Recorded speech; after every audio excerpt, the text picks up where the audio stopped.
ver, ¿en qué nos quedamos? Doctor, antes nada más le puedo recordar lo que me había dicho que íbamos a checar lo de los exámenes, de dividirlos. Quedamos de checar las fechas. Ok. ¿Ya lo vieron? No, me dijo que usted lo iba a planear y que nos decía el lunes, pero bueno, el lunes fue festivo.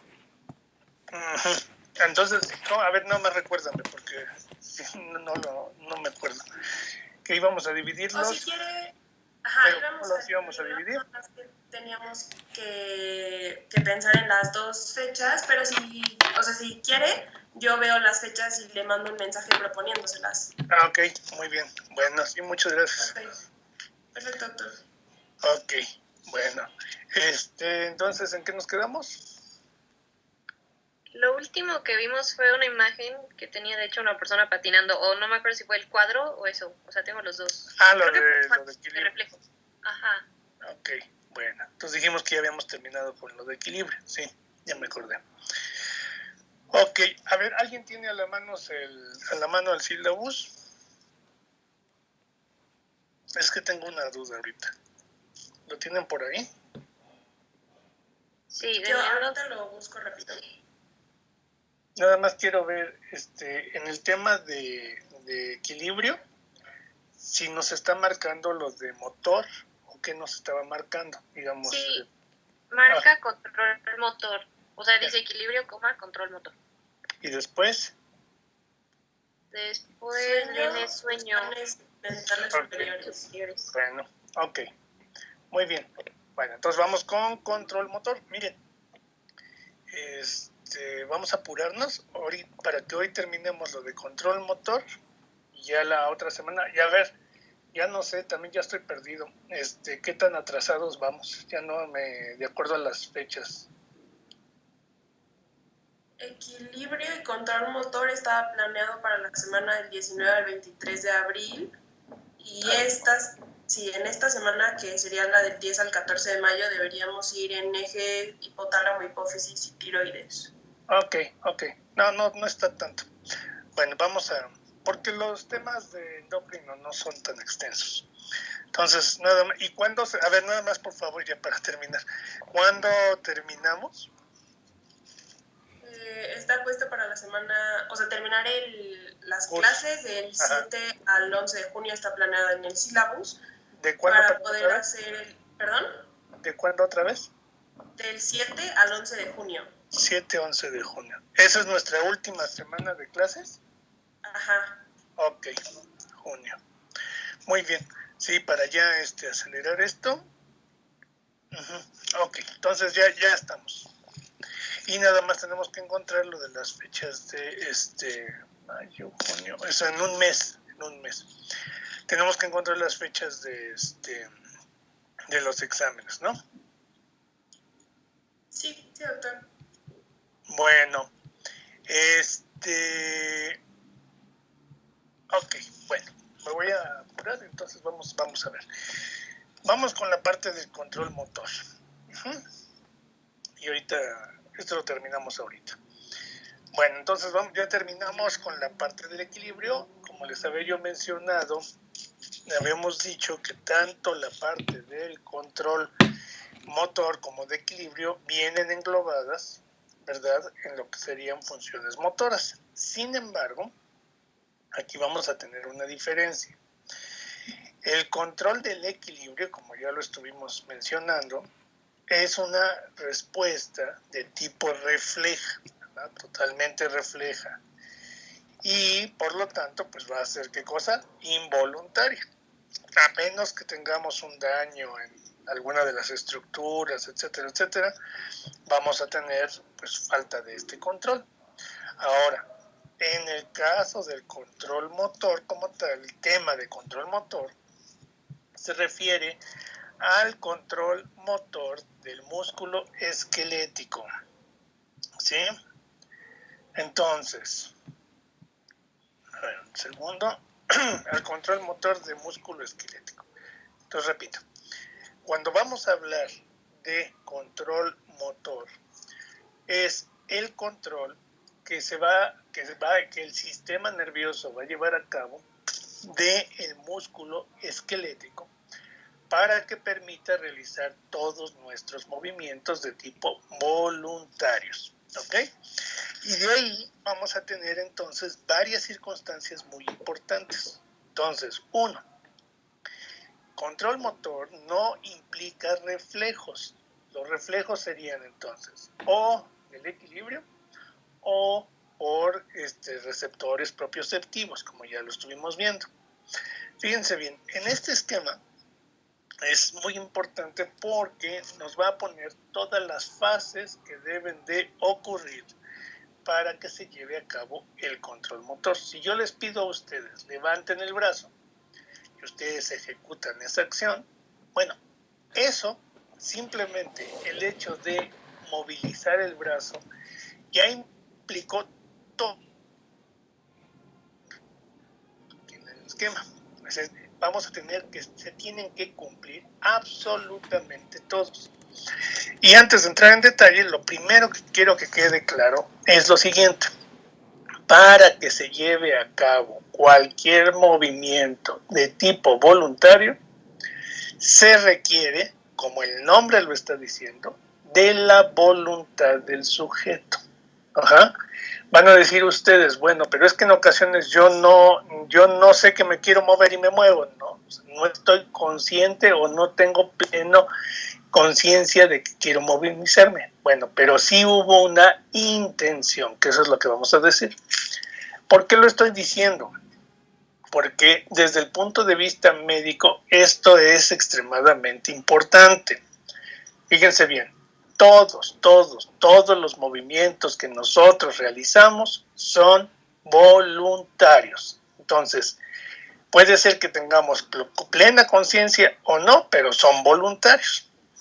¿Y por qué hago la aclaración? Porque un movimiento de músculo que implique el músculo esquelético y que no sea voluntario, entonces será un movimiento de tipo patológico. Entonces esa es una diferencia enorme. Si un paciente tiene epilepsia y tiene una descarga eléctrica de las neuronas corticales y se agita una parte del cuerpo, eso no fue voluntario. Y eso fue por producto de esa actividad eléctrica cortical. Bueno, pero entonces ahí lo que estamos hablando es de un evento patológico. En condiciones normales, si el sujeto no se quiere mover, pues no debería de moverse, ¿ok? Entonces ese es el primer punto que no debemos de perder de vista, que es muy diferente a lo que estuvimos viendo del equilibrio, donde es absolutamente involuntario el control motor. Van a decir ustedes, pero se usan los mismos músculos, ¿sí? Ahí no hay problema. O sea, el propio músculo que funciona para mantener la bipedestación, para no caernos, pues es el mismo músculo que nosotros vamos a mover voluntariamente para subir una escalera, por decir algo. Entonces, dependiendo de la acción, pues es quien lleva la información y es si es un reflejo o si es un comando voluntario. ¿Ok? Entonces sería el primer punto que debemos de aclarar. Segundo punto, entonces, el control motor va a implicar dos fases, es lo que estamos viendo aquí primeramente. La primera fase le vamos a denominar una fase de planeación y a la segunda fase le vamos a denominar una fase de ejecución.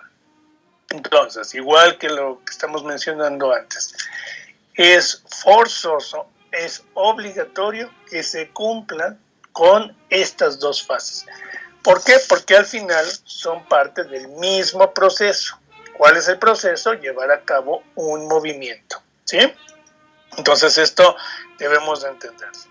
Y para fines de entender el fenómeno vamos a empezar con la fase de la planeación y ya posteriormente hablaremos de la ejecución. Bueno, entonces empecemos con la planeación.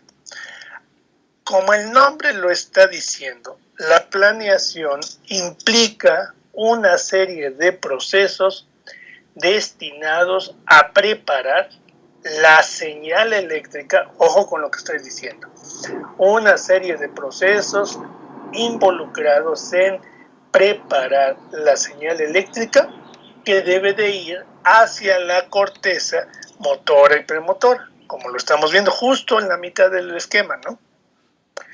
Esta planeación tiene que ocurrir en varias estructuras, pero antes de que corra a estas estructuras, debemos de tener un inicio, por eso lo que estaba yo mencionando. Es decir, para que se lleve a cabo un movimiento, de primera instancia debe de existir lo que conocemos como el deseo o la voluntad de movimiento.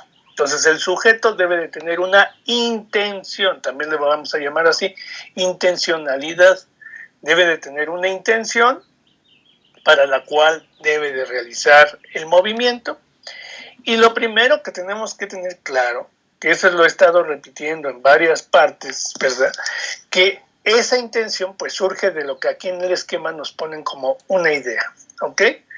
Y no quiere decir que sea algo vago o algo inespecífico, simplemente esta intención requiere de que se active alguna área cortical. Ahora, ¿por qué no puedo decir qué área exactamente? Porque la generación de ideas puede llevarse a cabo en varias áreas, en diferentes áreas. ¿De qué depende? Pues depende de muchos factores, y uno de los principales factores va a ser, pues, ¿cuál es la intención? Si yo tengo sed y la intención es beber agua, pues se generará en una parte, pero si yo estoy oyendo una canción y tengo un recuerdo, se generará en otro lado, etcétera, ¿no?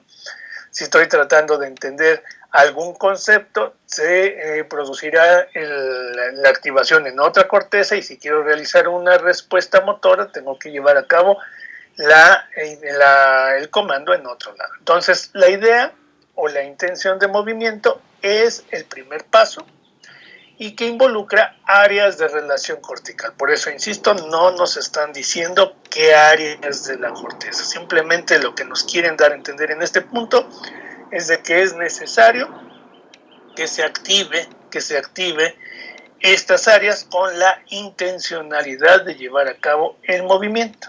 Ahora, una vez que se genera esa intención, ahora sí, vamos a tener un camino definido, muy definido, hacia dónde debe de enviarse la información. Y aquí lo que estamos viendo es que la información, o sea, cuando hablo de información me refiero a la señal eléctrica, debe de llevar a cabo 3 recorridos. El primer recorrido va a ser a una serie de estructuras que los vamos a conocer como los ganglios basales. El segundo recorrido a otra estructura que va a ser el cerebelo. Y el tercer recorrido puede ser directamente a la corteza motora, ¿ok? Entonces, otra vez, como parte de la fase de planeación motora, tenemos como primer punto la generación de una intención de movimiento. Esa generación de movimiento lleva la información a la serie de los ganglios basales o ganglios de la base, va a llevar la información al cerebelo o puede ir directamente hacia la corteza motora. Y también, como se ve en el esquema, de la corteza motora puede regresar la información a los ganglios o puede regresar al cerebelo. ¿Ok? Bueno, entonces vamos a ir viendo uno por uno rápido. Ya abarcamos algunos de estos, así que vamos a ir tratando de ganar tiempo, ¿sí? Entonces, de lo primero que vamos a hablar es de lo que ocurre en los ganglios de la base, ¿ok? Bueno, entonces, primer punto. Los ganglios de la base, bueno, es una denominación anatómica. Ya sabemos nosotros que no corresponde a ganglios propiamente, son núcleos, ¿no? Entonces hay mucha gente que dice que es un error llamarlos ganglios de la base, sino que deberíamos de decir núcleos basales, ¿no? O sea, otros nombres que no tienen mayor importancia. Bueno, los núcleos de la base son varias estructuras, ahorita lo vamos a ver, que van a estar interconectadas entre sí. Estas estructuras se van a interconectar. Y la señal eléctrica debe de recorrer todo ese camino. La forma en cómo van a estar conectados estos núcleos van a ser en 2 partes. Es decir, vamos a poder dividir dos vías de los ganglios de la base. La primera vía le vamos a denominar la vía directa y a la segunda vía le vamos a denominar vía indirecta. ¿Ok? Son dos formas de organización de los ganglios de la base. Vamos a empezar primero con la vía directa. Fíjense bien, pongan atención, realmente no es complicado, o sea, nada más es ver las estructuras como están y ya. Fíjense bien. En la vía directa vamos a tener como primera situación que la información debe de estar presente, como lo acabamos de mencionar, en un área cortical. Y aquí en este esquema, que es de otro libro, etcétera, tampoco me están especificando qué corteza, porque ya traté de explicar, no puedo decir un área específica, ¿no? Entonces es en un área cortical. Y toda la información que llega a esta área cortical va a ir primeramente hacia el primer núcleo, que le vamos a denominar el estriado, ¿ok? Entonces, la vía de entrada de información hacia la vía directa de los ganglios de la base es el estriado, ¿ok? Obviamente, una lesión del estriado pues es una lesión mayúscula. ¿Por qué? Pues estoy bloqueando toda la entrada de información. Es una lesión bastante severa. Ahora, una vez que se recibió la información en el estriado, ¿ok? Va a ir de forma paralela, ojo, de forma paralela, hacia dos núcleos. Va a ir hacia el globo pálidos, ¿ok? A partir de el estriado va directamente hacia el globo pálidos y va a ir hacia la sustancia negra y la parte reticulada. Fíjense bien, entonces, primera entrada en el estriado y del estriado va de manera paralela hacia el globo pálidos y la sustancia negra. De la sustancia negra y el globo pálido sale la información y llega simultáneamente al tálamo. Una vez que ya hace sinapsis en el tálamo, regresa nuevamente hacia la corteza, ¿ok? Entonces, como lo están viendo, no es nada complicado, ¿no? Repetimos por última vez. Vía directa de los ganglios de la base, de la corteza cerebral, la información va al estriado, del estriado corre paralelamente al globo pálidos y a la sustancia negra, de la sustancia negra y globo pálido sale la información hacia el tálamo y del tálamo regresa a la corteza, ¿ok? Eso sería como está organizado el circuito directo. Ahorita ya no nos vamos a meter, como les dije también en el otro, no nos vamos a meter en detalles de las subregiones, ¿no? Nada más me interesa que se entienda en general. Ahora, vamos a ver la organización de la vía indirecta. Tiene diferencias y son diferencias importantes.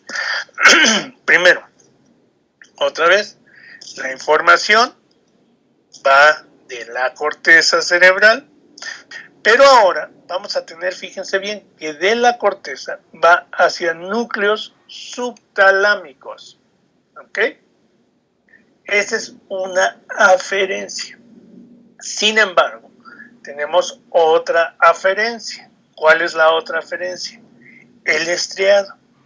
Pero en esta ocasión, pongan atención en esto, el estriado no está recibiendo información de nadie, ¿ok?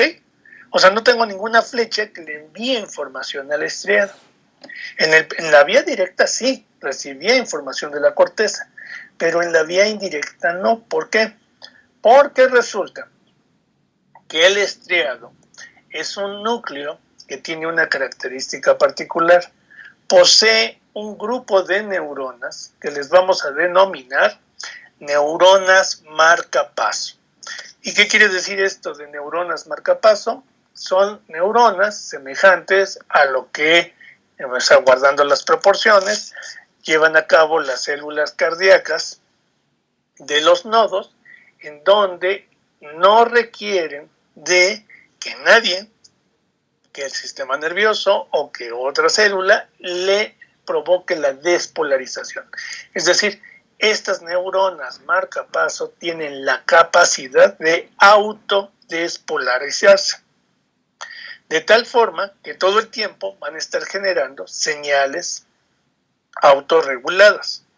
Y de ahí que no requerimos de ninguna aferencia que excite a esas neuronas. Entonces, estas neuronas marcapaso del estriado son las que participan en esta vía indirecta y, ya de una vez lo mencionamos, van a ser en gran medida las responsables del control del tono muscular, ¿ok? También para que ya vayamos apuntándolo.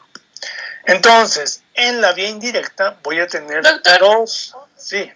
Una pregunta. Entonces, ¿el estriado va a tener una retroalimentación negativa? ¿Cómo? Perdón, no entiendo. Ajá, o sea, la corteza va a mandar las señales aferentes, no, eferentes.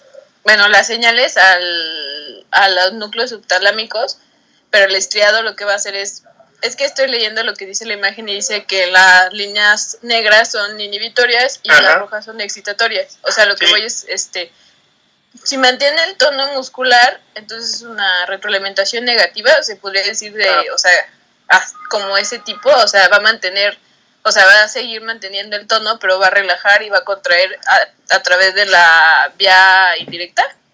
No. Es que aquí vamos a tener un problema, fíjense bien. Y sí, qué bueno que lo preguntes.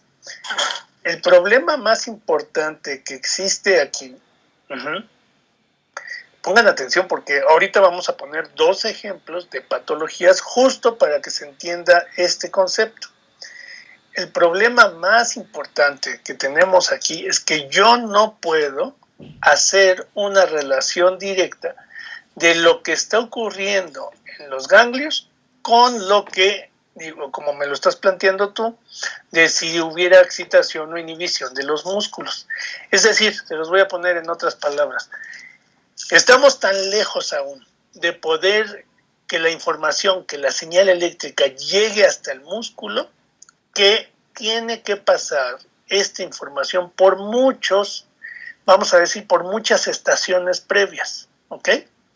Y entonces, no, el hecho de que diga que si es inhibitorio o excitatorio, no implica que inmediatamente el músculo va a tener efecto de relajación o de contracción.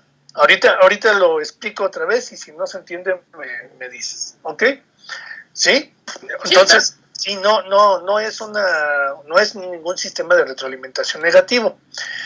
A ver, lo que quiero dar a entender es lo siguiente, a ver si se comprenda. Sí, no es algo intuitivo. A ver, dejen que cargue esto.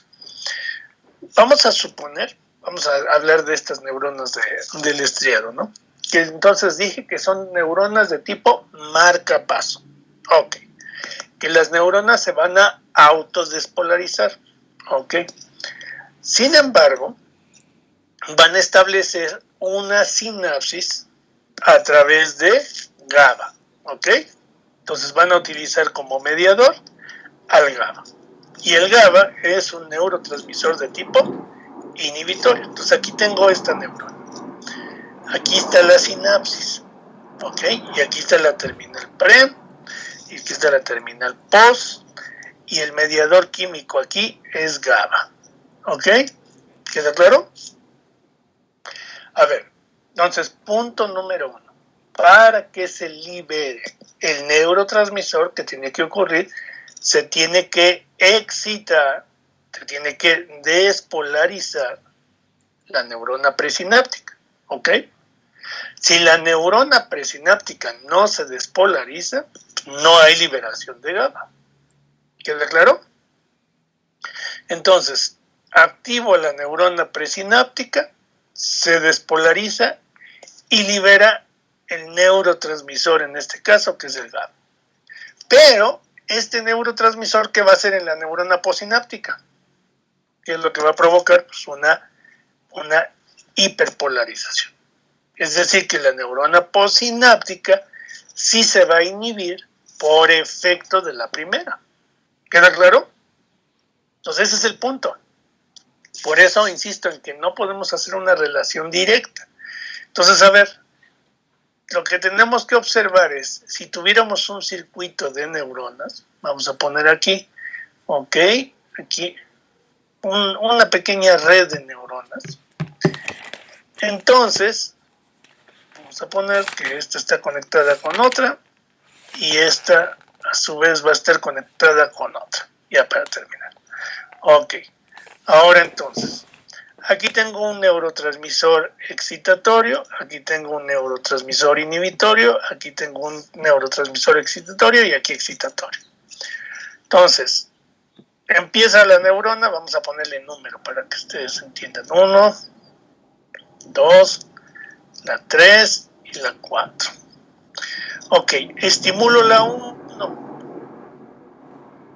Bueno, pues va la información de aquí. Pasa hacia la 2, se estimula la 2, pero cuando paso hacia la 3, dije que era neurotransmisor inhibitorio, la información solamente llega hasta ahí. ¿Por qué? Porque estaba mediando esta sinapsis inhibitoria. ¿Ok? Ahora, este sería un caso, pero vamos a poner otro caso.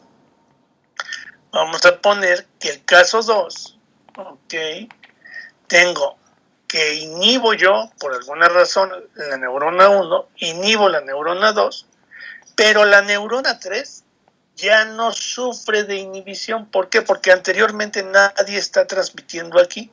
¿Por qué? Porque están inhibidas, ¿sí se entiende?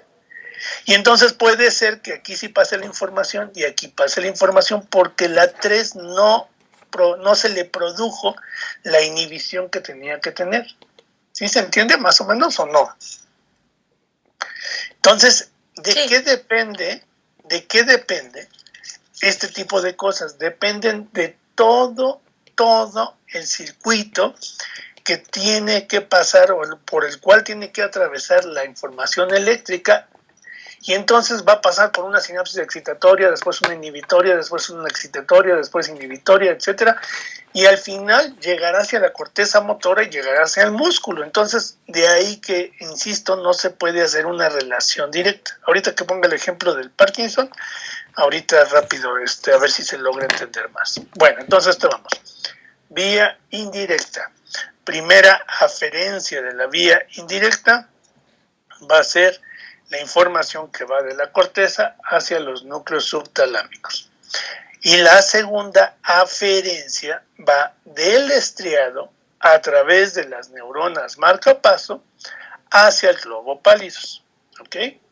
Del globo pálidos también vamos hacia los núcleos subtalámicos y de los núcleos subtalámicos regresa al globo pálidos, pero en otro segmento. ¿Ok? Del globo pálidos vamos hacia el tálamo y del tálamo hacia la corteza. Entonces repetimos otra vez. Vía indirecta. Entonces, primera aferencia, información que va de la corteza hacia los núcleos subtalámicos. Segunda aferencia, del estriado al globo pálidos. Después, globo pálidos, núcleo subtalámico. Entonces, el núcleo subtalámico concentra las dos, lo que viene de corteza y lo que viene del estriado. Y el núcleo subtalámico saca la información, va hacia el globo pálidos de nuevo, va hacia el tálamo y del tálamo hacia la corteza. ¿Se entiende?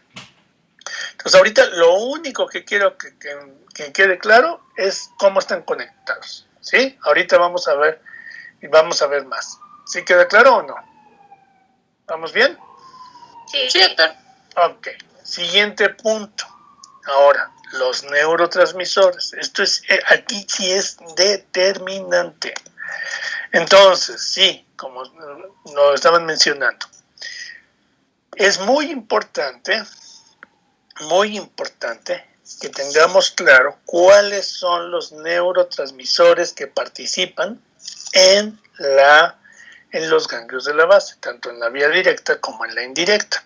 Entonces, todo lo que está en rojo es excitatorio y lo que está en negro es inhibitorio, ¿ok?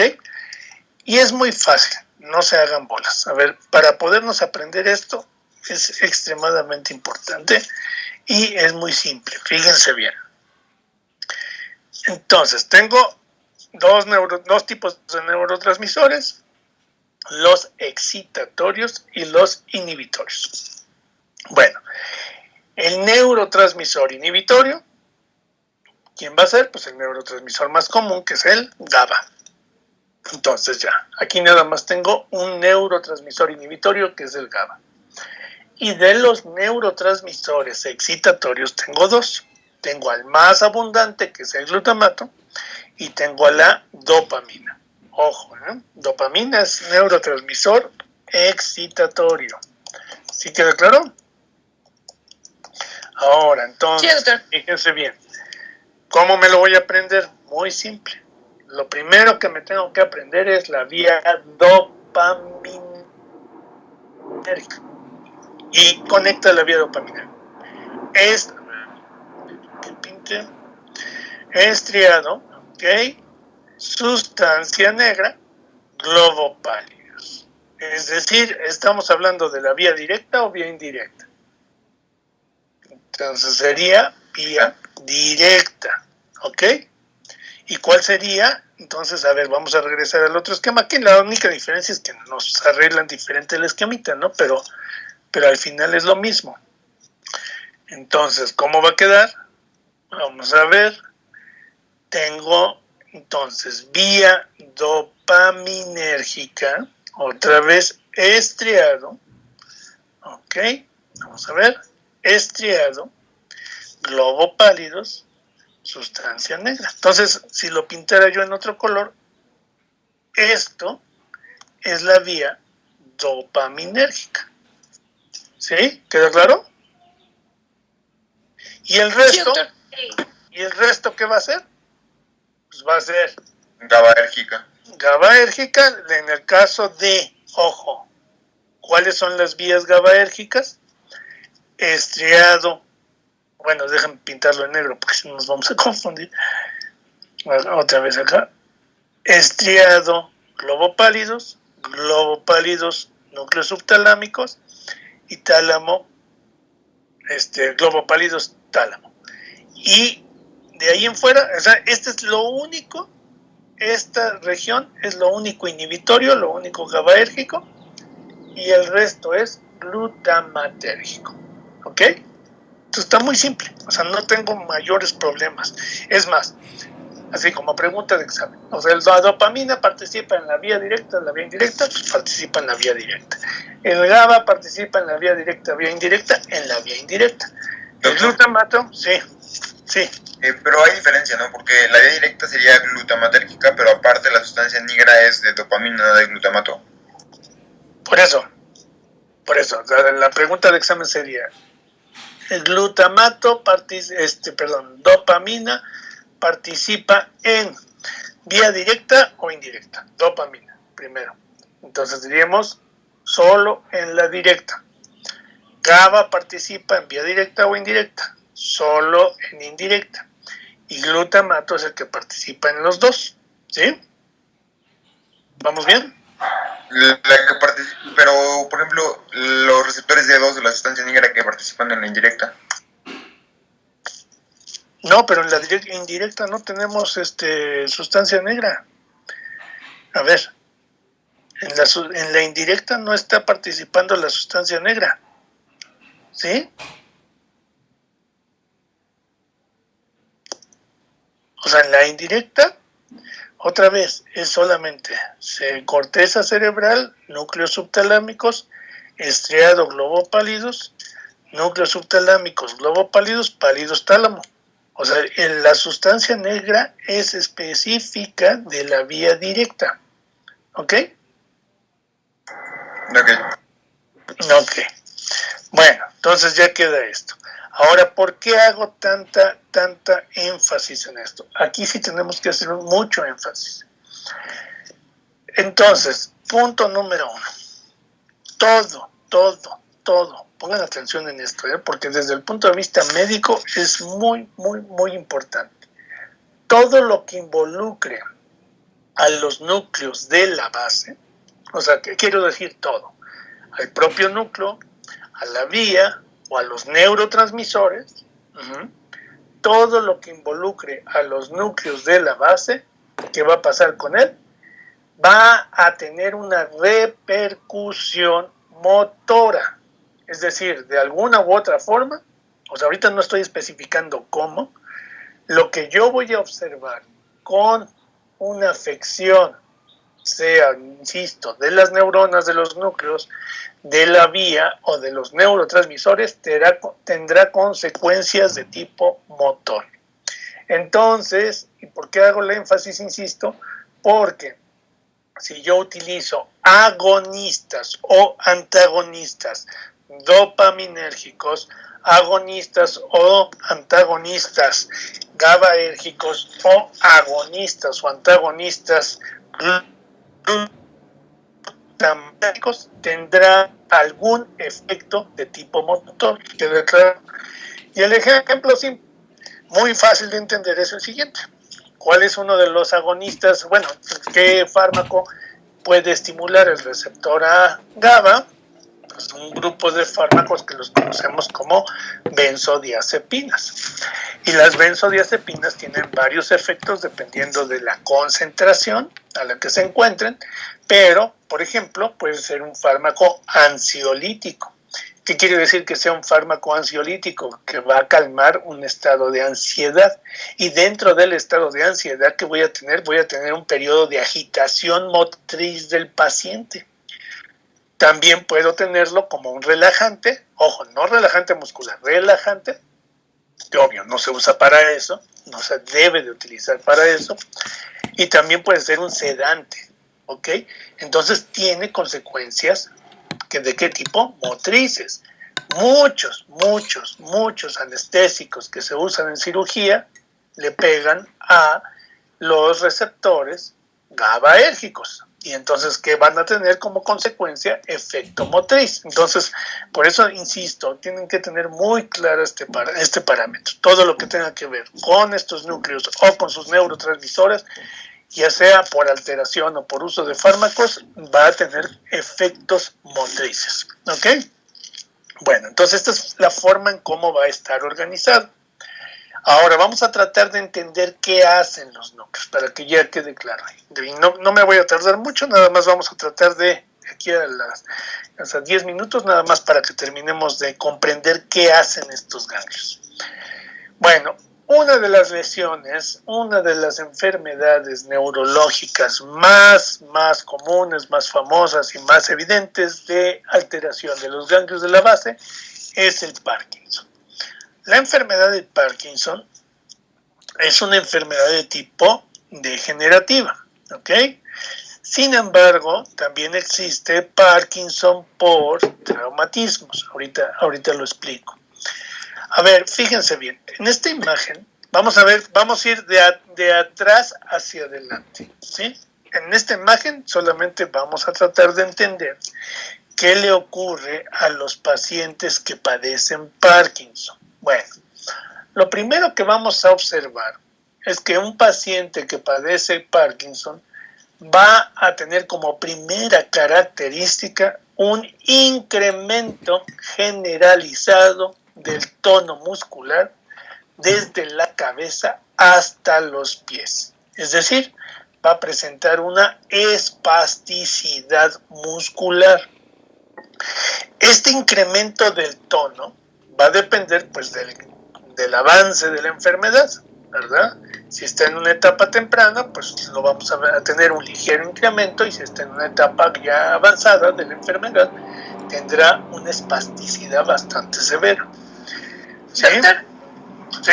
el Parkinson, ¿en qué etapa se encuentra mayormente? O sea, en la clínica, ¿se encuentra en etapa temprana o etapa tardía? ¿Cómo? A ver. O sea, ¿cómo se hace el diagnóstico, dices, o qué? Ajá, ¿cómo se hace el diagnóstico? O sea, normalmente, ¿en qué etapa se podría encontrar? O sea, como tipo el cáncer se encuentra en etapa temprana, tardía o, bueno, intermedia o tardía. El Parkinson, ¿cuándo se puede decir que se hace evidente, ¿no? Ajá. Y, o sea, el Parkinson, pues generalmente la etapa más temprana, pues no se puede pasar inadvertida, no que no se vea, ni que el paciente no lo perciba, pero puede pasar desapercibida porque el paciente no va a presentar esta espasticidad y no la va a presentar también de manera continua, es decir, empieza a aumentar el tono, pero pues puede ser una molestia, vamos a ponerlo en esta parte. Entonces, muy temprano no se ve. Entonces, digamos que cuando ya incrementa la lesión, ya estamos hablando pues de que ha pasado a lo mejor 1 año, 2 años, de que empezó, y todo depende también de por qué. Ahorita les regreso al punto, ahorita lo regreso para decirles exactamente por qué. Bueno, entonces, a ver, permítanme. Primero, entonces, voy a tener un incremento, bueno, insisto en esto, un incremento generalizado del tono muscular desde la cabeza hasta los pies. Entonces, ¿qué es lo que pasa con el paciente? El paciente, ahí sí, insisto, de manera involuntaria, ¿qué es lo que va a obtener? Va a sentir rígidos los músculos.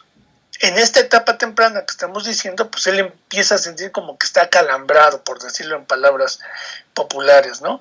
Él empieza a sentir que se siente, ¿cómo se dice? Pues fue ahorita la palabra, acalambrado o entumido, ¿no? Así lo dicen los pacientes, que siento como si todo mi cuerpo estuviera entumido, ¿ok? Nosotros en la exploración podemos ver el grado del tono muscular, incluso le podemos hacer una electromiografía y podemos observar que a lo mejor sí tiene un incremento ligero del tono, pero pues ahí no podemos decir que ya tenga Parkinson, o sea, todavía no.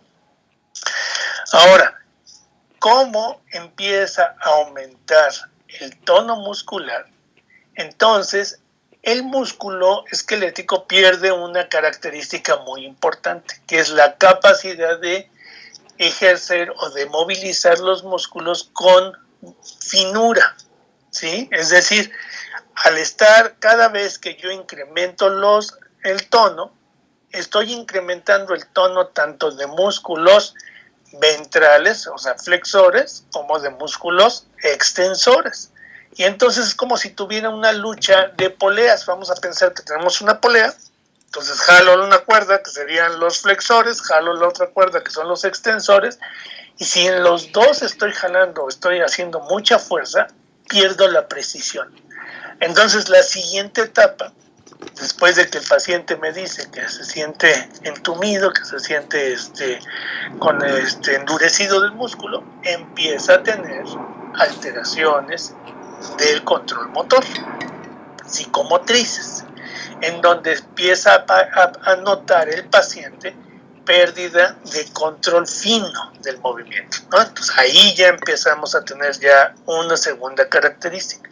Y ya que empieza a tener pérdida del control fino, puede empezar a aparecer lo que conocemos como el temblor. Fíjense bien, a ver, rapidísimo, nada más les digo estas cosas para que cuando o sea, ahorita no nos interesa, pero es para que cuando ya lleven neurología algún día, pues alguien se acuerde y diga, bueno, ya entendí por qué estaba eso. Hablando del temblor, existen 2 tipos de temblor en neurología. Un temblor que se le denomina temblor que cede a la atención y otro temblor que se le denomina que no cede a la atención. ¿Qué quiere decir uno y qué quiere decir otro? El temblor que cede a la atención, pongan atención, yo le pido, a mi paciente está temblando, entonces lo voy a explorar y él está temblando. Y le digo, por favor, engarce sus 2 manos. O sea, póngalas de tal forma como si estuvieran engarzadas y trate de estirar. Ok. En el momento que el paciente está temblando, engarza las manos y trata de estirar, deja de temblar. Ese sería un temblor que cede a la atención. En el momento que puso atención en esa tarea, dejó de temblar. Y el temblor que no cede a la atención, el paciente está temblando, engarza las manos, jala y sigue temblando. No cede a la atención. El temblor del Parkinson es un temblor que no cede a la atención, ¿ok? Generalmente este tipo de temblor que no cede a la atención siempre va a ser de tipo neurológico. Y el que cede a la atención generalmente es por otras causas, no necesariamente, o puede involucrar algo neurológico, pero que no es algo del control motor, así de los ganglios, etc. Entonces, aquí lo que nos están tratando de poner en la imagen, el paciente tiene temblor. Al estar con una espasticidad generalizada, el paciente tiene dificultad para caminar, tiene la sensación de que se va de boca. ¿Por qué? Porque va a tener un pobre control del equilibrio. ¿Por qué? Porque el músculo está espástico, no va a tener precisión para la contracción. Tiene este dibujo que nos están poniendo aquí, tiene un signo, ya lo verán después, que se llama el signo de la rueda dentada, por eso el dibujo. ¿Y qué quiere decir eso? Que si el paciente tiene el brazo en flexión y yo trato de extenderlo, no puedo hacer un movimiento suave y continuo, sino que va a ir atorándose el vaso a medida que lo voy extendiendo, por eso como si tuviera una rueda con engranes. Y, por ejemplo, esta imagen que nos están mostrando aquí, el paciente tiene la sensación como si estuviera, cuando está sentado, por ejemplo, y le pido que se incorpore, tiene la sensación como si estuviera amarrado a la silla, es decir, mucha dificultad para realizar este tipo de movimientos. Va a tener mucha dificultad para escribir, mucha dificultad para alimentarse. Obvio, cuando eso ocurre ya estamos hablando de un Parkinson pues de media evolución, ¿ok? Bueno, entonces, a ver, regresemos al punto que me interesa. Esas son las características de la enfermedad. La cara del paciente tiene una característica bien importante, se le denomina facies inexpresiva. ¿Por qué?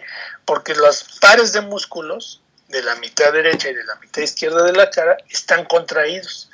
Y al estar contraídos también con aumento del tono, pues ¿qué va a pasar? Pues tiene dificultad para gesticular el paciente. Entonces por eso se le llama facies en máscara o facies inexpresivas. Bueno, entonces, otra vez, lo que estoy tratando de que se entienda. El Parkinson ocurre, ya hablamos de cómo está. El Parkinson ocurre debido a que en el mesencéfalo, en la sustancia negra, las neuronas que forman parte de esta sustancia negra, que tienen como característica tener residuos de melanina y pigmentar el área, pues empiezan a degenerar estas neuronas. Esto puede ser por una cuestión degenerativa, hereditaria, o puede ser por traumatismo. Hoy día ha tenido mucho auge esto. ¿Por qué? Desde hace muchos años se conoce el Parkinson con traumatismo a partir, por ejemplo, de los boxeadores, ¿no? Muchos boxeadores pues desarrollan Parkinson después de su carrera. En el caso más famoso, pues Mohamed Ali, ¿no? Que desarrolló un Parkinson por traumatismo severo, ¿no? Y hoy día en los jugadores de la NFL hay todo un movimiento porque personas que empiezan a practicar fútbol americano desde muy temprana edad tienen mayor probabilidad de desarrollar Parkinson. Y por fútbol soccer también se ha visto, principalmente en la gente que acostumbra mucho golpear la cabeza, el balón con la cabeza, ¿no? O sea, si están constantemente golpeando el balón con la cabeza, también es un traumatismo suficientemente fuerte que a la larga pudiera llegar a dañar la sustancia negra. Entonces, tenemos la ausencia de las neuronas dopaminérgicas, y lo que les dije, a ver, la dopamina es un neurotransmisor excitatorio, ¿ok? ¿Y cuál es el efecto final sobre el músculo? Incremento del tono, incremento del grado de contracción. Por eso dije, no puedo establecer una relación directa entre el neurotransmisor y el efecto final. ¿Por qué? Porque aún tiene que enviarse la información por muchos sitios. Entonces, ¿queda claro? La única correlación que puedo hacer yo es, ante la falta de dopamina en la sustancia negra, el efecto final es un aumento del tono. El hecho de que haya dopamina en la sustancia negra reduce el tono. punto. No que pierda el tono, se reduce el tono. ¿Queda claro? Es la única relación que puedo establecer directamente. Bueno, y por último, ¿qué se hace? Pues hay forma de prevenirlo. Desgraciadamente no, es una enfermedad crónico-degenerativa y eso quiere decir que va avanzando. ¿Cómo vamos a detectar el avance de la enfermedad? Porque cada vez el grado de espasticidad es mayor. El ejemplo típico, y bueno, a nosotros en medicina nos ayuda a entender esto, pues fue el Papa Juan Pablo II. El Papa Juan Pablo II pues, tenía Parkinson y lo menciono por lo siguiente. Pues el Papa es una de las personas más importantes del planeta, ¿no? O sea quien sea el Papa, pues esa figura es muy importante.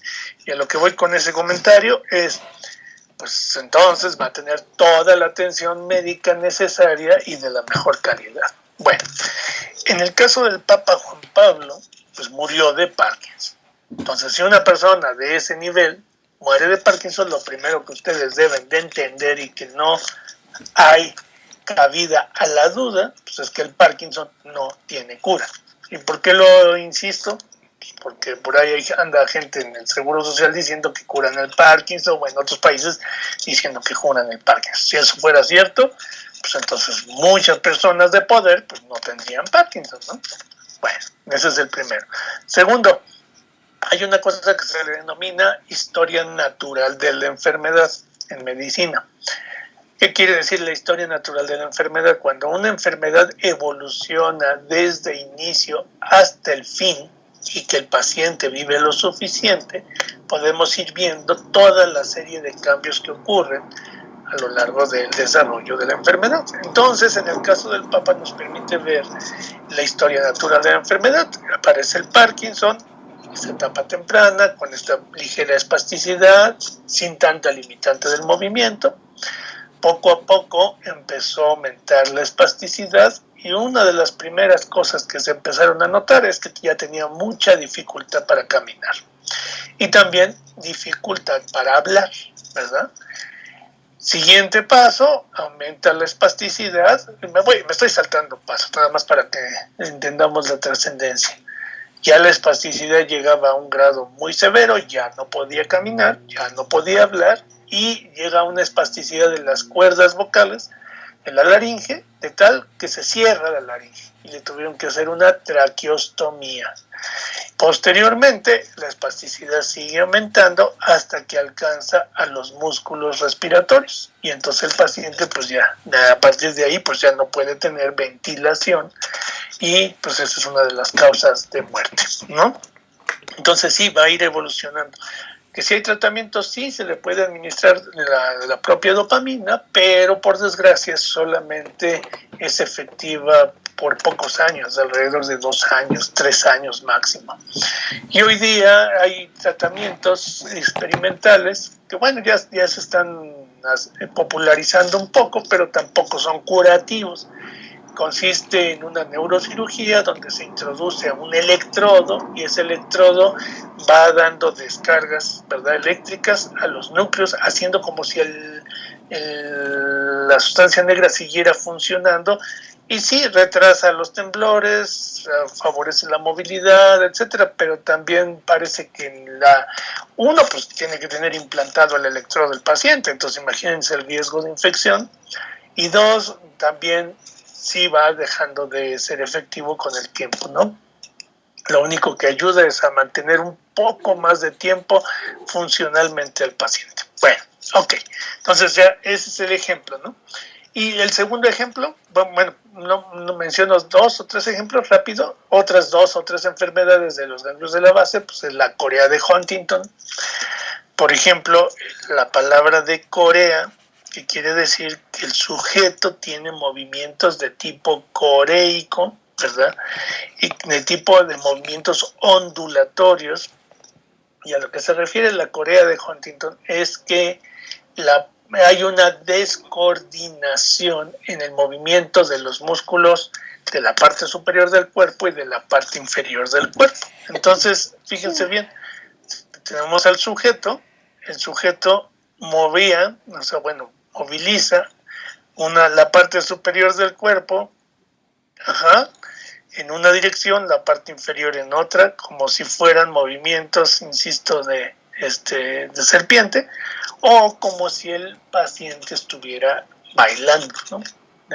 No se sabe, o sea, se postula que ese es lo que en la Edad Media se le llamaba el mal de San Vito, ¿no? Digo, no se sabe, pues porque no tenemos ningún paciente de esa época para saber si era o no era esta lesión, pero hay muchos movimientos coreicos, ¿no? O sea, puede ser nada más de un miembro, del brazo, de la pierna, de la cabeza, etcétera, en donde son movimientos aparatosos. Por ejemplo, el paciente está hablando y de repente se le va la cabeza de lado, él voluntariamente trata de regresarla y otra vez se mueve la cabeza hacia un lado, el paciente vuelve a regresarla, o está hablando tranquilo y de repente se le contrae el brazo, hay una flexión, él trata de extenderlo, vuelve a flexionar. Entonces es una lucha constante del paciente contra su cuerpo.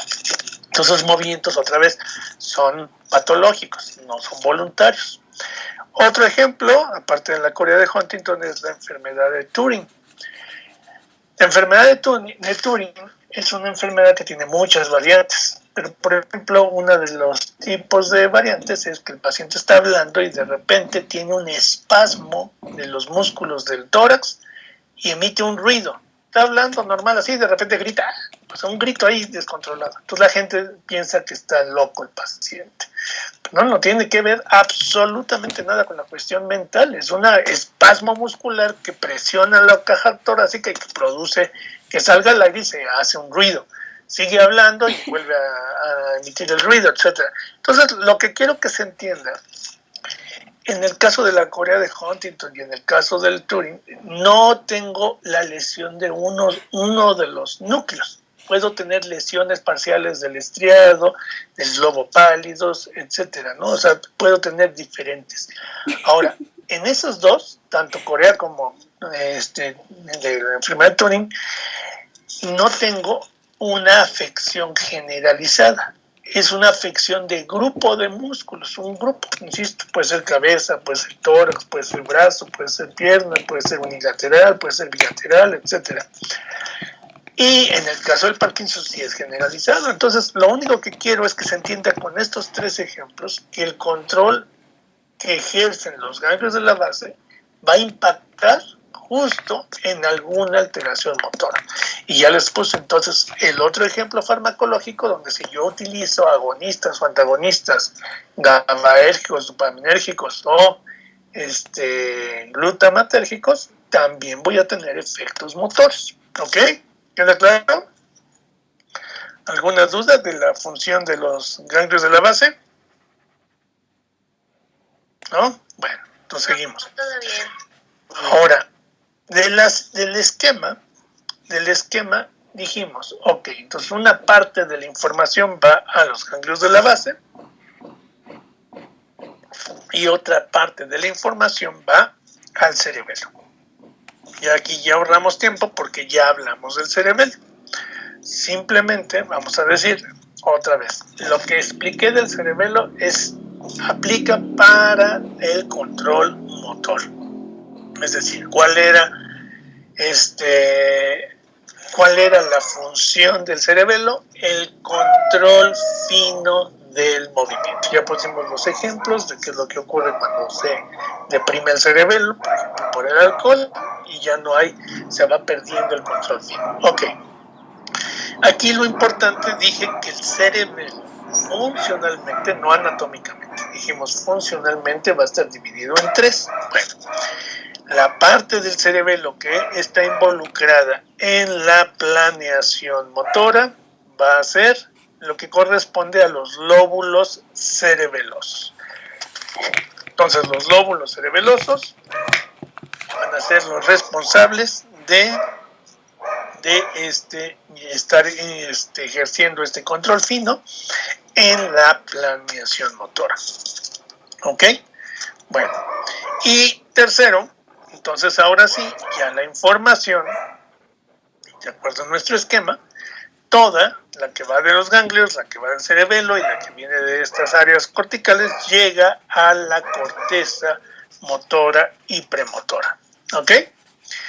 Ya habíamos hablado un poquito de esto, dijimos que la corteza motora va a ser la que se encuentra en el lóbulo parietal y específicamente en el giro precentral. Dijimos corteza motora corresponde al giro precentral. Y dijimos que esta corteza va a ser la responsable de enviar la información a cada grupo muscular del cuerpo. Sin embargo, igual que lo que hablamos en su momento de la parte sensorial, vamos a tener áreas de representación cortical o en este caso áreas de control cortical, de tal forma que podemos hacer un mapeo y vamos a crear lo que era el homúnculo motor.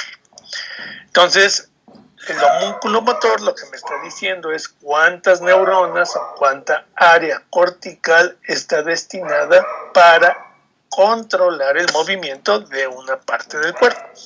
Lo mismo que vimos en el área sensorial, si nosotros vemos, podemos identificar inmediatamente dos regiones que son extremadamente amplias. El control motor de la cara, de los músculos de la cara, y el control motor de los músculos de la mano. Son las dos regiones con mayor representación del área cortical. ¿Y por qué? Pues la mano, indudablemente, es la estructura que vamos a utilizar como herramienta, ya hablamos de ella, y en el caso de la cara es extremadamente importante el control de las expresiones faciales, el control motor. ¿Por qué? Porque aparte de comunicarnos a través del lenguaje hablado o el lenguaje escrito, nosotros podemos comunicarnos a través de un lenguaje verbal. Es decir, por movimientos de nuestro cuerpo y sobre todo movimientos de que nuestros músculos de la cara que nos dan una expresión. ¿Cuántas veces hemos hablado con alguien y le dicen, pues sí entiendo lo que me estás diciendo, pero no te creo? ¿Y por qué le decimos no te creo? Pues porque estamos observando justamente el lenguaje corporal o las expresiones faciales, y si no hay una concordancia con respecto a lo que dice o cómo lo dice, entonces pues para nosotros es una forma de discriminación. Y de hecho es tan importante que le damos mucho más valor a la información visual que estamos viendo, que estamos captando de estas expresiones, que incluso lo que nos pueda decir.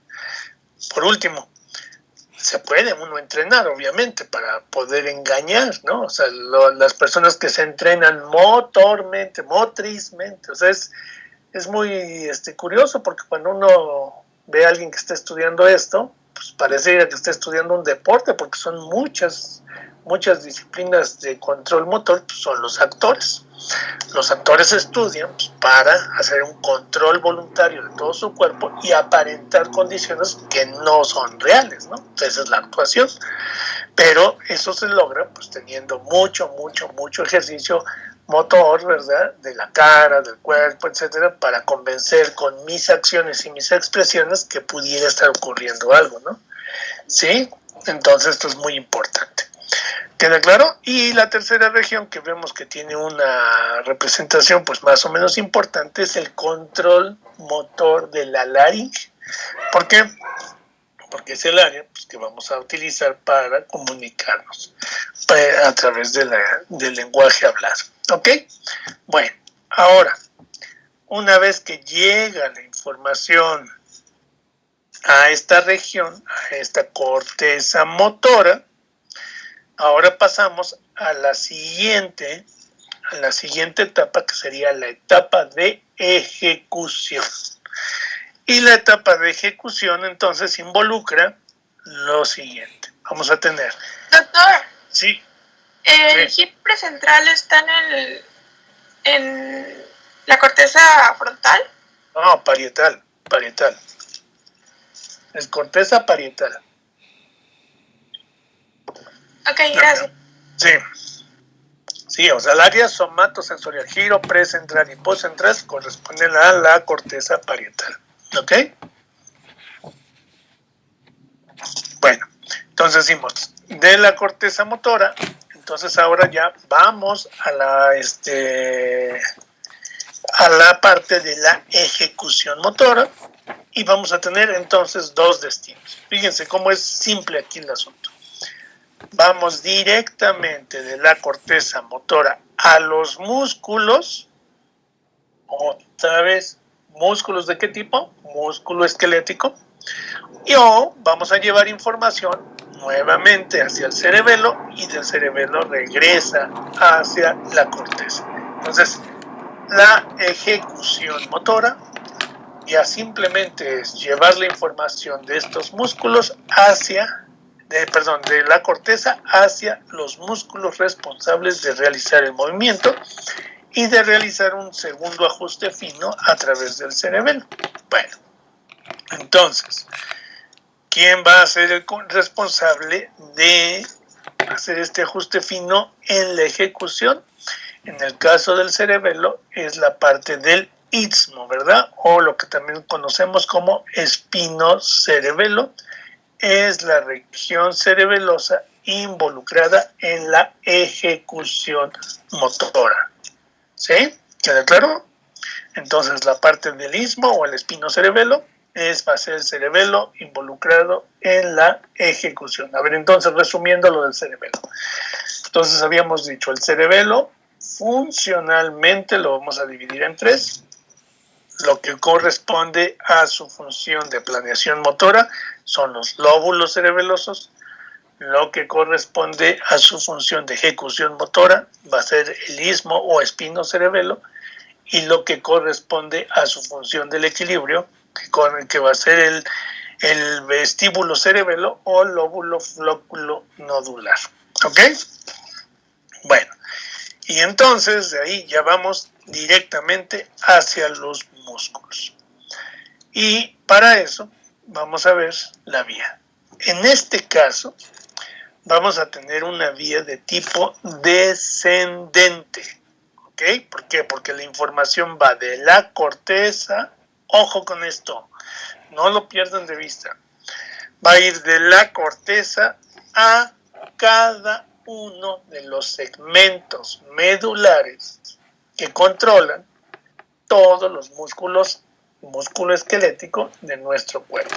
¿Ok? Entonces repito, la vía que va a llevar la información va de la corteza motora de manera descendente hacia cada uno de los segmentos medulares que controlan los músculos, el músculo esquelético de nuestro cuerpo.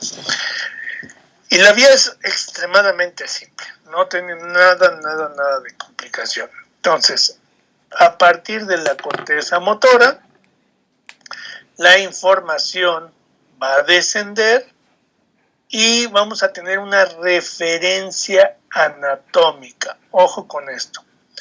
La información entonces desciende y todos los haces de axones se van a agrupar en una estructura. Ojo, no es un núcleo, es una estructura que agrupa a todos los haces y que le voy a denominar la cápsula interna. ¿Ok? Entonces, van descendiendo los axones, atraviesan la cápsula interna y una vez que se atravesó la cápsula interna, la vía se va a dividir en dos. ¿Ok? Una vía que va a continuar su camino ipsilateral y otra vía que se va a decusar. Ahora, al final del camino, pongan atención en esto, al final del camino todo el control motor es contralateral, es decir, la corteza motora derecha va a controlar el lado izquierdo, la función motriz del lado izquierdo del cuerpo, la corteza motora izquierda controlará la función motriz del lado derecho del cuerpo. Pero, ojo entonces, otra vez repito, la vía, una vez que van descendiendo los axones, atraviesan la estructura de la cápsula interna y en ese momento la vía va a separarse en dos partes. La primera parte desciende de forma ipsilateral y va a conformar lo que conocemos como el tracto córtico-espinal ventral. Entonces, la primera parte va descendiendo a través del tracto córtico-espinal ventral y corre ipsilateralmente. ¿Hasta dónde corre? A cada uno de los segmentos medulares. Una vez que establece sinapsis con las neuronas, con las motoneuronas de los segmentos medulares, en el propio segmento medular va a decusar. ¿Ok? Entonces vamos a tener la decusación en el propio segmento medular. Y finalmente ya irá la información hacia el músculo. La segunda vía, una vez que atraviesa la cápsula interna, a la altura de las pirámides, esa es la referencia anatómica, a la altura de las pirámides va a sufrir una decusación. ¿Ok? Decusa la vía. Y una vez que ya decusó, baja contralateralmente a través del tracto córtico-espinal lateral. ¿Ok? ¿Y a dónde va a ir la información? A cada uno de los segmentos medulares. Y una vez que establece sinapsis en cada uno de estos segmentos medulares, irá la información al músculo correspondiente, el músculo esquelético correspondiente. Ahora, pongan atención a esto. Estas vías son las que antiguamente se le denominaban, en la antigua nomenclatura, se le denominaba la vía piramidal y la vía extrapiramidal. ¿Cuál es la vía piramidal? Justamente, por eso hice la relación, la que va a decusar a la altura de las pirámides y va por el tracto córtico-espinal lateral. Entonces, tracto córtico-espinal lateral es equivalente o es exactamente lo que antes se le denominaba vía piramidal. Y tracto córtico-espinal ventral es lo que antes se le denominaba vía extrapiramidal. Ahora, pero estas dos vías tienen diferencias tanto anatómicas como funcionales. Pongan atención en eso.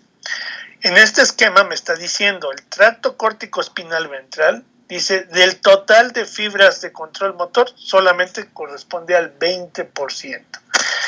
Y el tracto córtico-espinal lateral va a corresponder al 80% de las fibras. Bueno, ¿por qué?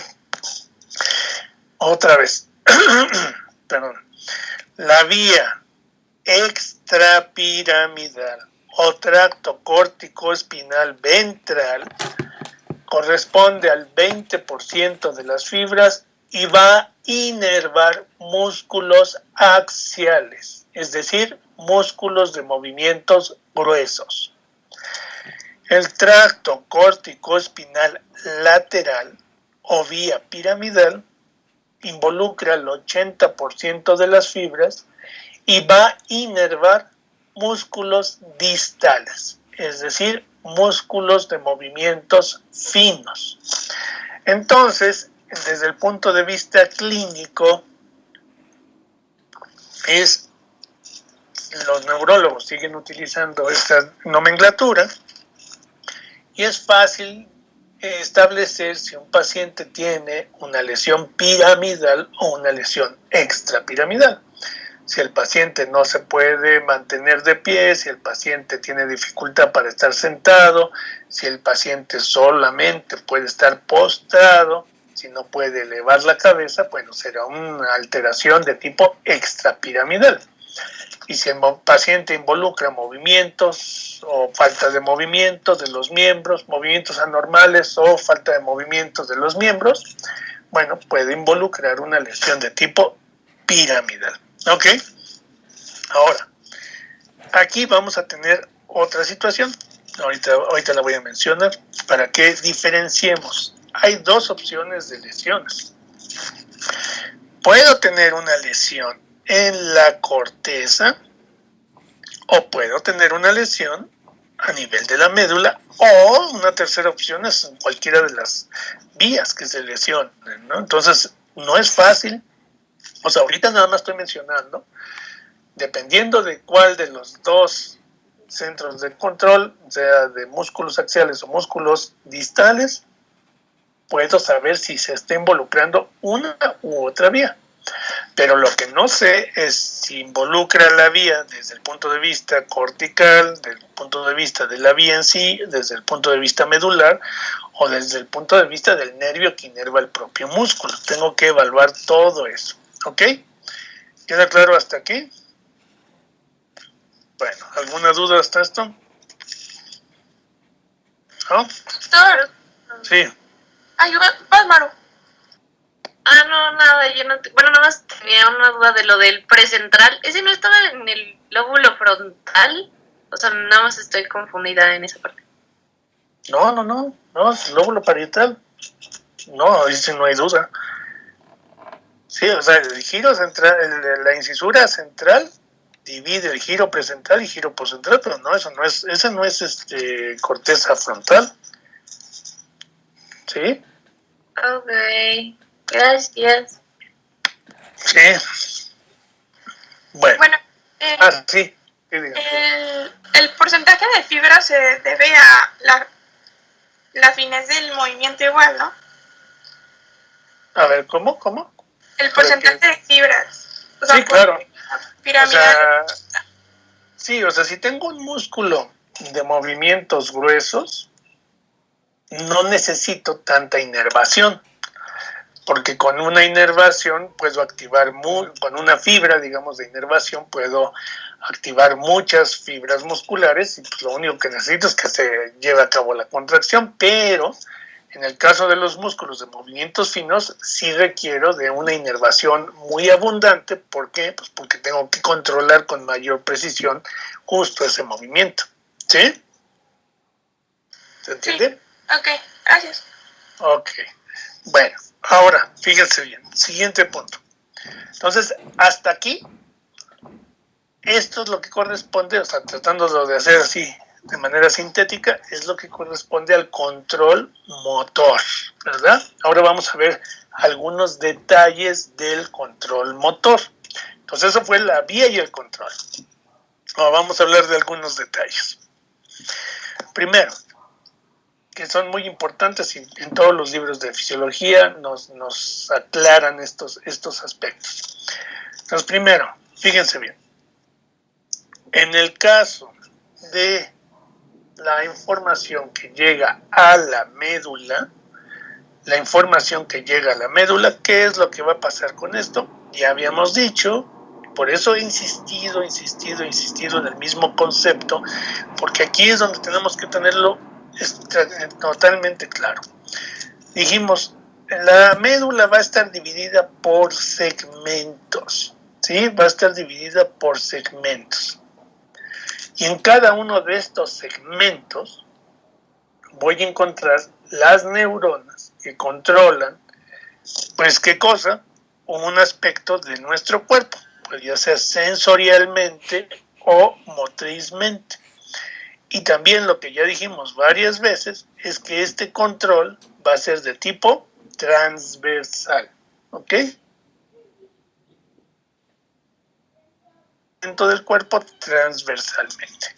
Ok, ¿y esto por qué es importante? Entonces, porque ahorita que estoy hablando de la vía, estoy diciendo que llega la información a cada segmento medular y en cada uno de estos va a estar inervando entonces a las motoneuronas que a su vez van a controlar a los músculos de ese segmento. ¿Queda claro? Pero entonces, a ver, entonces lo que no deben de perder de vista, una neurona motora de un segmento medular, ella se encarga de inervar a sus músculos correspondientes de ese segmento. Punto. ¿Sí? Y habíamos dicho que muchas de las funciones que se iban a dar en este segmento medular iban a ser funciones reflejas. ¿Ok? Entonces, lo que viene, pongan atención en esto, lo que viene de la corteza no es una función refleja, es un control motriz, es un control voluntario. Pero si yo interrumpo ese control motriz, a nivel del segmento puedo conservar la función transversal, que sería la función refleja. Entonces, el primer ejemplo que vamos a poner de alteraciones de la cuestión motriz es cuando existe una lesión medular. ¿Qué ocurre cuando tengo una sección medular, una lesión, ¿verdad? En donde se interrumpe todas las vías que corren longitudinales. Todas las vías que corren longitudinales, ¿qué estoy haciendo? Pues las estoy interrumpiendo. ¿Ok? Y la lesión puede ser irreversible, ¿no? Permanente. A ver, vamos a decir una cosa muy importante. En las neuronas hay una característica. Tengo aquí el soma y tengo aquí el axón. ¿Ok? Yo puedo lesionar un axón en la parte más distal del soma, o puedo lesionar un axón en un área proximal al soma. Si yo lesiono al axón en el área proximal al soma, la probabilidad de que la neurona muera es alta. Si yo lesiono al axón distal al soma, la probabilidad de que la neurona muera es baja. Sin embargo, pues simplemente se va a sellar, se va a reparar esa parte distal. Pero, ojo con esto, entonces eso es con respecto a si puede o no morirse el soma. Pero, si yo tengo aquí un axón y aquí se continúa y lo interrumpo aquí porque lo dañé, bueno, ¿qué pasa? No se va a reparar a volverse a unir. Sí se puede dar el caso, pero son casos extraordinarios, que queden, o sea, que fue una lesión limpia, por ejemplo, un corte de un cuchillo, algo así, que queden perfectamente alineados. Es decir, es suerte prácticamente que pudieran volverse a reconectar estos axones. Pero con el hecho de que pasa cualquier cosa, incluyendo una infección, pues ya no se van a reconectar, ¿no? Ahora, ¿se pueden reconectar por cirugía? Sí, por supuesto, ¿no? O sea, hay anastomosis de los nervios y se puede reconectar. Bueno, pero eso del nervio, pero no de la médula. Hasta el día de hoy hay muchos estudios experimentales, etcétera, que están tratando de reparar lesiones de sección medular. Hay uno que otro una situación en la que ahora se les trata de poner células madre en esta zona, depende del momento en el que se produjo la lesión, qué tan rápido se atendió, qué tanto se le dañaron los axones, si son proximales, distales, etcétera, y parece que puede haber un poquito de recuperación, pero de ahí a que se recupere el 100%, no, todavía estamos muy lejos. Bueno, cuando tengo una neurona y lesiono el axón, pues estoy produciendo un daño en la neurona, ¿verdad? Indudablemente. Y la neurona va a responder ante ese daño con un exceso de descargas eléctricas, con un exceso de potenciales de acción. Entonces, una neurona que se daña o un axón que se daña, inmediatamente la neurona responde generando muchísimos potenciales de acción. ¿Y esto por qué lo menciono? Porque ante una sección medular vamos a tener una respuesta que le vamos a denominar choque espinal. Entonces, en el momento que hay una sección medular, se va a producir una respuesta que le denominaremos choque espinal. Fíjense bien, entonces, ya mencioné que al hacer la sección en este sitio, estoy interrumpiendo, estoy cortando cientos, miles o millones, no estoy exagerando, de axones que corren longitudinalmente, y todas esas neuronas ejercerán una descarga de potenciales de acción hacia abajo de la lesión, a las zonas que están por debajo de la lesión.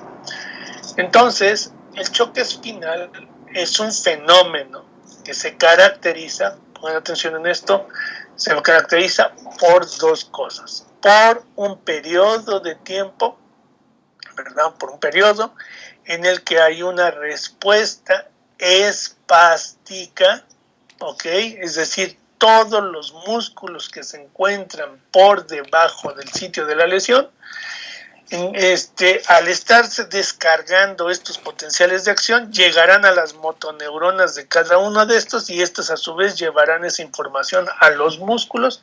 Entonces voy a tener lo que se denomina una parálisis espástica. Todos los músculos estarán extremadamente contraídos o totalmente contraídos, y al estar contraídos pues ya no se pueden relajar y tampoco puede haber movimiento. Entonces, el choque espinal se caracteriza por una parálisis espástica. Y existe otra característica en este periodo, que es que si yo evalúo los reflejos, pues no puede haber reflejos. ¿Y por qué no puede haber reflejos? Pues porque el músculo está totalmente contraído y pues no va a poder responder. Entonces tengo una parálisis espástica con arreflexia. Eso es lo que caracteriza al choque espinal. ¿Cuánto tiempo va a mantenerse esto? En los humanos va a tener una duración de aproximadamente 2 a 3 semanas. Durante 2 o 3 semanas el paciente va a mostrar en las regiones por debajo de la lesión esta parálisis espástica con arreflexia. ¿Y qué es lo que ocurre durante esas 2 o 3 semanas? Pues lo que estaba yo mencionando. Se va a generar un proceso inflamatorio, obviamente. Se está definiendo si se mueren o no las neuronas y se está definiendo si se reparan los axones o se sellan los axones, etc.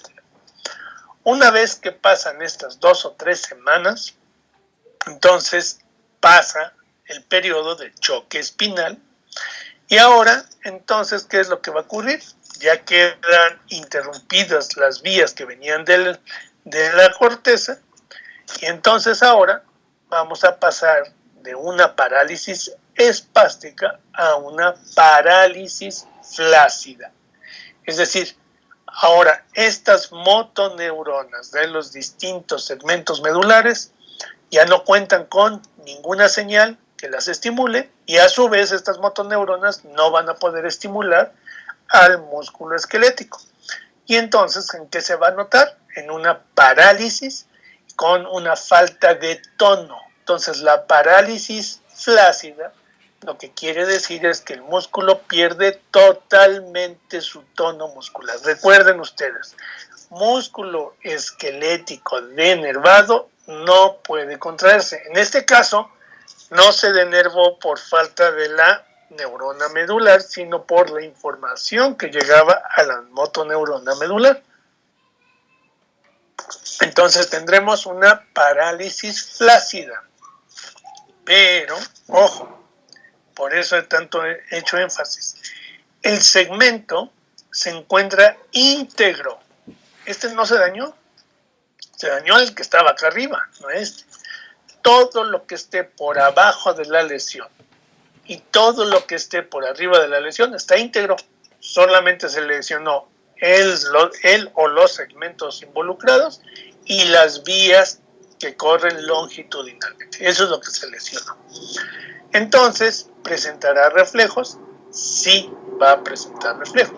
Si yo exploro al paciente y le exploro los reflejos, sí contará con reflejos. Entonces voy a tener una parálisis flácida con hiperreflexia, porque resulta que el reflejo sí está presente, pero perdió el control central, el control que venía de la corteza. Y entonces, al observar la respuesta, va a ser una respuesta incrementada. Entonces, quiere decir que de nivel central estábamos modulando la respuesta. Si se pierde este control central, se da toda la respuesta en su amplitud y entonces tengo parálisis flácida con hiperreflexia. ¿Ok? Ahora, entonces esas son las características del choque espinal. Durante el choque espinal tenemos una parálisis espástica con arreflexia. Después del choque espinal tenemos parálisis flácida con hiperreflexia. Entonces estos pacientes pues requieren de un cuidado muy extremo. ¿Por qué? Porque de hecho se necesita gente especializada en el tratamiento y cuidado de estos pacientes, desde la enfermera, por ejemplo, pues porque algún movimiento extraño pues puede desencadenar reflejos. Y al desencadenar los reflejos, pues puede ser de cualquier tipo, ¿no? Cualquier tipo de reflejo. Sin embargo, el paciente pues no se percata ni siquiera que está respondiendo con ese reflejo. ¿Por qué? Porque también pierde la sensibilidad. Entonces, para evitar reflejos o para evitar posturas anormales o para evitar que se le anquilosen las articulaciones, se requiere de todo un cuidado, son de 24 horas casi, ¿no? De este tipo de pacientes. Bueno, siguiente punto, rápido. Puedo tener entonces lesiones principalmente en dos niveles. Una lesión de las motoneuronas a nivel medular o una lesión de una motoneurona a nivel cortical. Y a esto los neurólogos le denominan lesión de neurona motora superior, en el caso de las corticales, o lesión de neurona motora inferior, en el caso de las medulares. Y esto es bien importante porque pues entonces ya lo que me está diciendo, o sea, esto que estoy diciendo es distinto a la vía. O sea, una cosa es la vía. Puede ser vía piramidal o extrapiramidal. Pero aparte tengo que saber si es neurona motora superior o inferior. O sea, puede pertenecer a cualquiera de las dos vías, pero puede ser desde la lesión de la corteza o la lesión de la médula. Entonces aquí es muy fácil diferenciarlos. Cuando se lesiona la médula, ¿sí? Hola, ¿me escuchan? Sí, yo seguimos viendo la imagen. Pensé que estaba desconectando. Ok, cuando se lesiona la neurona medular, ya no es posible mandar información al músculo, ¿no? Entonces, ya no estamos hablando del choque, ¿eh? Ahorita estamos diferenciando, ojo, de una lesión de neurona motora superior o una neurona motora inferior. Cuando se lesiona una neurona medular, ¿qué es lo que va a ocurrir? Pierdo toda la información que va directamente al músculo. Y entonces, ¿qué va a producir? Va a producir flacidez en el músculo, falta de tono y parálisis. Entonces, me va a producir otra vez la parálisis flácida. ¿Ok? Eso es cuando está lesionada la neurona motora inferior. Y cuando está lesionada la neurona motora superior, va a producir espasticidad. ¿Por qué? Porque puede estar lesionada. Ya no estoy hablando, insisto, del choque. Estamos hablando de que hay una lesión acá arriba, se pierde parte de la información que está acá, pero dominan otra información que sí llega a la motoneurona de este segmento y produce una respuesta espástica en el músculo. Entonces eso también sirve para diferenciarlo. Aparte de que también va a tener parálisis, ¿verdad? Una parálisis espástica, pero ojo, solamente tendrá parálisis espástica en las áreas que estén involucradas en esta área cortical. Sí, es decir, si es la parálisis de los músculos, si lo que se lesionó fue la región cortical que controlaba los músculos de la mano, pues entonces ahí es donde voy a tener espasticidad. En los músculos de la pierna, pues ahí es donde voy a tener de toda la mitad, bueno, ahí voy a tener una parálisis de la mitad del cuerpo, etcétera, ¿no? Entonces esa es la forma de diferenciarlo. Y por último, ya para terminar, tenemos dos conceptos más. Dos conceptos motores importantes. En esta figura, que también es una figura muy clásica, tenemos otras dos lesiones que generalmente nos mencionan en los libros, que son, la primera lesión corresponde a las primeras tres figuras de la A a la C, ¿ok? Y la segunda lesión corresponde a la D, que sería la lesión de descerebración, que son las tres primeras, o la de decorticación. ¿Ok? Descerebración o decorticación, como el nombre lo está mencionando, me está hablando de dos condiciones. Una lesión que involucre un área de la corteza cerebral muy amplia, o sea, ya no solamente, ojo, ¿no? Ya no me estoy refiriendo únicamente a la corteza motora, me estoy refiriendo a una lesión cortical amplia. Y dependiendo de qué tan amplia es la lesión, puedo tener esta decorticación o esta descerebración, ¿ok? O también podría tener una lesión subcortical bastante amplia, que involucre a todos los axones que iban desde la corteza descendiendo, ¿no? Bueno, aquí lo único que quiero que se entienda, o sea que en este caso tenemos dos condiciones. Una, estos pacientes normalmente vamos a encontrarlos en las terapias intensivas, no lo vamos a ver en un hospital normal, tiene que estar en la terapia intensiva del hospital, y tienen como primera característica que pierden el estado de conciencia, ¿verdad? El estado de despierto y el estado de conciencia lo van a perder ambos, entonces van a estar en sin reaccionar al medio. Si ustedes les hablan, si ustedes tratan de estimular, lo que sea, no va a haber respuesta. Se perdió totalmente la interacción con el medio. Pueden estar totalmente abolidos la percepción sensorial, puede estar totalmente abolido. Y ya por último, lo que vemos es que en muchas ocasiones también van a requerir de asistencia incluso ventilatoria. No siempre, pero puede ser el caso que también requieran de esto.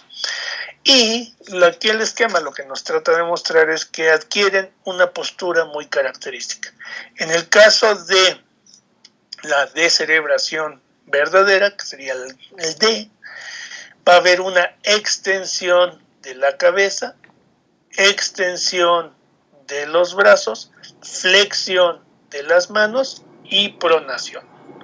Y extensión del resto del cuerpo. O sea, adquiere esta postura. ¿Ok? Y en el caso de la decorticación, puede ser que no observemos, aquí en el primer caso, puede ser que no observemos mayor dato más que flacidez, puede ser que haya contracción de la cabeza al lado contrario del lado de la lesión, flexión del brazo y flexión de la mano, ¿verdad? Del lado de la lesión, puede ser de un lado o del otro. Bueno, ambos casos, insisto, son lesiones severas. Y lo más importante que nos interesa a nosotros son lesiones irreversibles. O sea, cuando yo veo a un paciente en la terapia de este tipo, pues ya, o sea, no hay posibilidades de recuperación, ¿no? ¿Por qué? Porque el grado de extensión de la lesión pues, es bastante importante y no va a haber, por más fisioterapia o lo que se le quiera hacer al paciente, ya no se puede recuperar. De ahí el nombre, ¿no? De estas dos lesiones, de decorticación y descerebración. ¿Y qué se hace para saber pues qué conducta se debe llevar a cabo con el paciente? Se utiliza hoy día una técnica, ya la situación se complicó más. Hace algunos años, en la medicina médico-legal, existía una prueba para determinar si el paciente tenía lo que se le denominaba muerte cerebral. Entonces se utilizaba, ¿qué cosa? Un electroencefalograma para medir la actividad cortical y se utilizaba un diapasón, ya dije que era un instrumento que se golpea y produce un tono, para estimular la audición. Si en el momento de estimular el diapasón se observaba una respuesta eléctrica en el electroencefalograma, a eso se le denomina potencial evocado, ¿ok? Si se observaba ese potencial en el electroencefalograma, se decía que podía responder y legalmente estaba vivo. Pero si se estimulaba y la línea se mantenía plana, no había respuesta, se podía decretar como muerte cerebral y entonces se podía desconectar del soporte. Eso era hace muchos años. Hoy día hay más pruebas que se tienen que realizar. Sin embargo, lo que tienen que tener presente ustedes es ya hay legislación al respecto, y hay legislación muy compleja con respecto a estos pacientes.